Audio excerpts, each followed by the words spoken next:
পাকিস্তানের আজাদ কাশ্মীরের বিভিন্ন জায়গায় বুধবার ৭ই মে মধ্যরাতে মিসাইল ছুড়েছে ভারত। এ হামলায় পাকিস্তানে অন্তত ৩ জন নিহত হয়েছে, যার মধ্যে এক শিশু রয়েছে বলে জানা গেছে। এছাড়া আহত হয়েছেন আরও ১২ জন। ভারতের মিসাইল হামলার কিছুক্ষণ পরই পাকিস্তান ভারতের বিরুদ্ধে পাল্টা হামলা চালাচ্ছে বলে জানিয়েছেন দেশটির ডিজিএফআইয়ের মহাপরিচালক লেফটেন্যান্ট জেনারেল আহমেদ শরীফ চৌধুরী। জিও টিভিকে দেওয়া এক সাক্ষাৎকারে তিনি বলেছেন, আকাশ ও স্থলে পাকিস্তানের জবাব চলছে।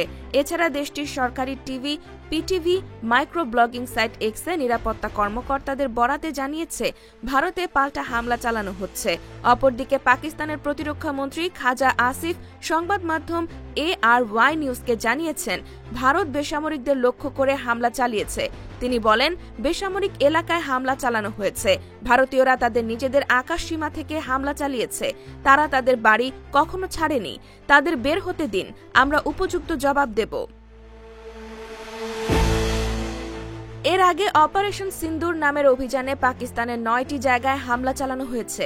ভারতীয় সশস্ত্র বাহিনীর দাবি, এই হামলায় সশস্ত্র বাহিনীর অবকাঠামো লক্ষ্য করা হয়েছে। পাকিস্তানের সেনা সদস্যদের ওপর কোনো হামলা চালানো হয়নি।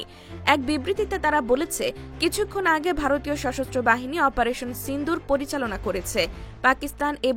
পাকিস্তান অধিকৃত জম্মু কাশ্মীরে সন্ত্রাসীদের অবকাঠামোতে আঘাত হানা হয়েছে, যেখান থেকে ভারতের বিরুদ্ধে হামলায় পরিকল্পনা ও পরিচালনা করা হয়েছে।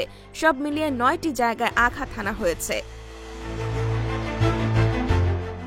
এ হামলায় পাকিস্তানের সেনাবাহিনীর কোনো অবকাঠামোতে আঘাত হানা হয়নি দাবি করেছে ভারতীয় সশস্ত্র বাহিনী। তারা বলছে, এটি ছিল কেন্দ্রীভূত, পরিমাপিত।